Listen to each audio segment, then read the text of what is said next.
Welcome to another edition of After the Final Score. After a rather historic note, Iowa, number 3 in the country, beating number 4 in the country, Penn State, 23-20, joined here by Mike Hlas. Mike, it wasn't really an easy one, but they came up with the win. Was that anything that we saw today? I don't know. Was that anything? Yeah, that was something. It was. That was something. And you know, there are very few games that come along like this, the transcendent kind of games.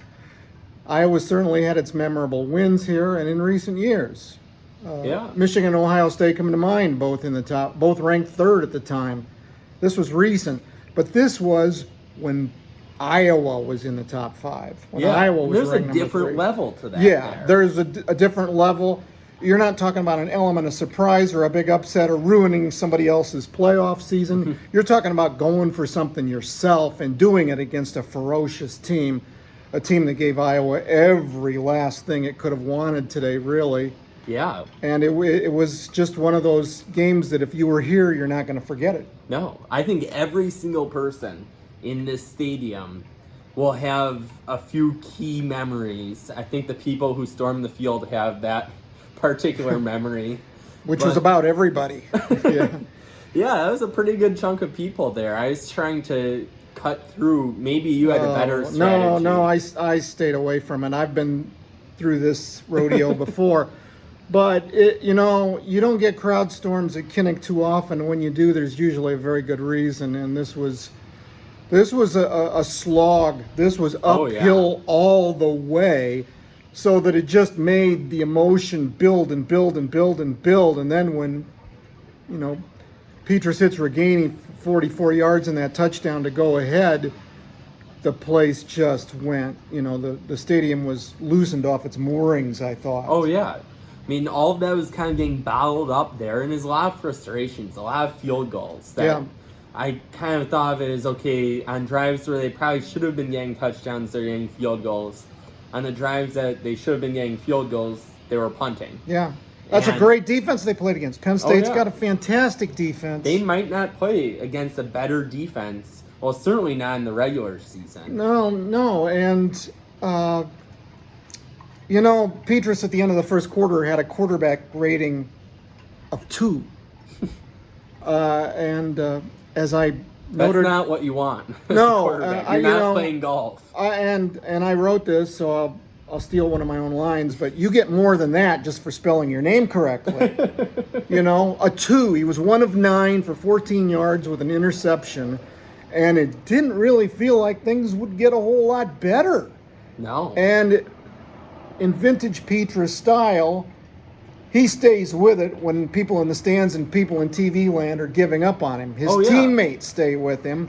Things do get better, and they got better. And in the fourth quarter, they ran that play that Reganey said that they'd run for a 70-yarder in practice earlier in the week. And Reganey I would have loved to see that. Oh, man. But Petrus can throw the ball 70 yards. Oh, yeah. And so he only had to throw the ball really 25, 30 yards this time. Reganey catches it at about the 17, runs the rest of the way. With that incredible stretch. Yeah, well, he got blasted at the 4-yard line, and so he had the wind, at his sails, so to speak. But that was a perfect route he ran, a perfectly designed play, and the ball was right in Reganey's hands. Yeah, and it seems like this, in terms of postseason, obviously, the team is looking at this one game at a time, but right now, when you look at it from a postseason standpoint, this looks like a team that could be in the mix there for potentially. Well, they're number 3, John.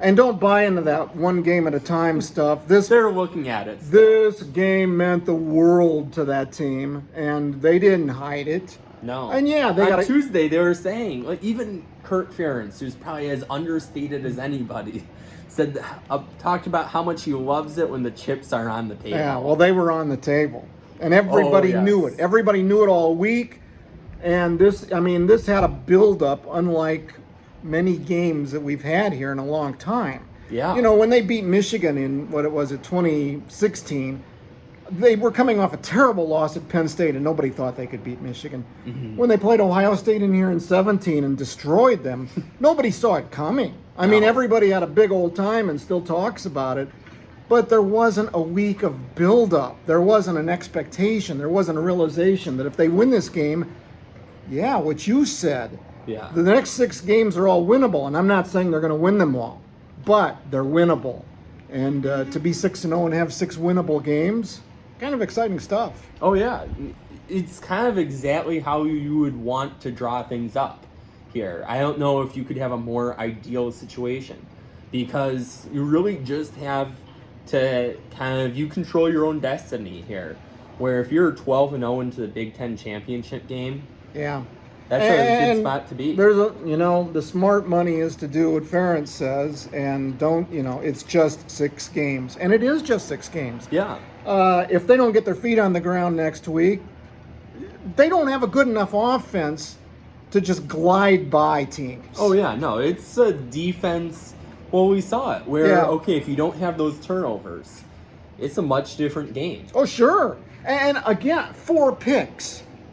10 picks in 2 games in the Big Ten. Yeah. I mean, we're not talking about Kent State. Yeah. We're talking about Big Ten competition, 10 picks in 2 games.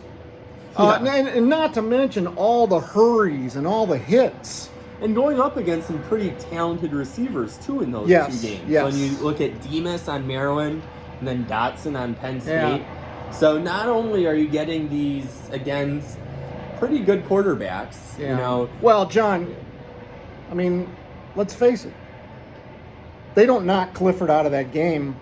We don't know what's going to happen, but it might not be very good for Iowa. They did knock Clifford out. Jack Campbell nailed him, hurt his ribs, I believe it was. He was done, and they didn't have an adequate backup, which kind of blew my mind a little bit. But Clifford, I thought, played he got picked twice, but he played a beautiful first half. He got him to the end zone twice. And after his first pick on their first offensive play, he's a whole different Sean Clifford. He shrugs it off and takes him downfield. They go up 7-3. Yeah. And I was so impressed with him. And people here have commented that this is going to kind of be like Iowa with Ricky Stanzi in 2009, where Stanzi got knocked out of the game against Northwestern. They lose a game that they thought they were going to win.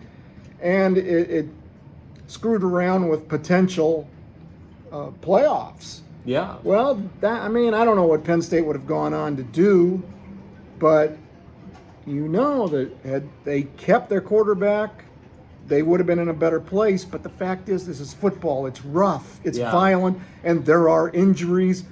And Jack Campbell knocked that guy out of the game with a clean shot. Yeah, it's funny. There are a lot of tweets I was getting about, injuries. Well, that one was legit. Yeah. If they could have had Sean Clifford in they that weren't second half. faking Sean Clifford's injury, and I hated to see it, but boy, oh boy, oh boy, oh boy, what Iowa did to that backup quarterback was not kind. It wasn't. I think it's like a 35% or the offensive line. I mean, and Logan Lee, the Iowa defensive tackle, said we'll share the credit with the fans. There were 8 false starts. 8 false starts. That's 40 yards. Yes, and the damage it did to that Penn State team. And that wasn't all Iowa's defense. I mean, that was the wall of sound that was unlike few things you'll ever hear in person in your life. And you don't see the 8 false starts last year when there are no fans in the stands. No. It's a direct product of the environment. It was just one of those, to use a cliche, a perfect storm. And it would have been a heartbreaking game to lose for whoever lost it. But now, here we go again. They're 6-0 and looking at Purdue, and you're thinking, where can they go? Yeah. Well, you look at just the rest of the West, everything's kind of aligning. Wisconsin having a down year. It's not a good division. No. It's not a good division, but that doesn't mean anything. They still have to go up to Madison and win, and they still have to beat 5 other teams to have the kind of season that right now I think they want, which is flawless. Yeah. Well, they are certainly well on their way. And maybe this is potentially a Big Ten championship game rematch between these two teams if Penn State can figure things out. I tell you what, you're going to need Clifford healthy, and you're going to have to play an amazing game to beat Ohio State. But that's way down the road. We have a few after the final scores between now and then. Starting tomorrow, our 24-hour rule is over, and we start focusing on Purdue. Yes. Well, thanks for tuning in to another edition of After the Final Score. We'll be back with another edition of the Hawk Off the Press podcast this week.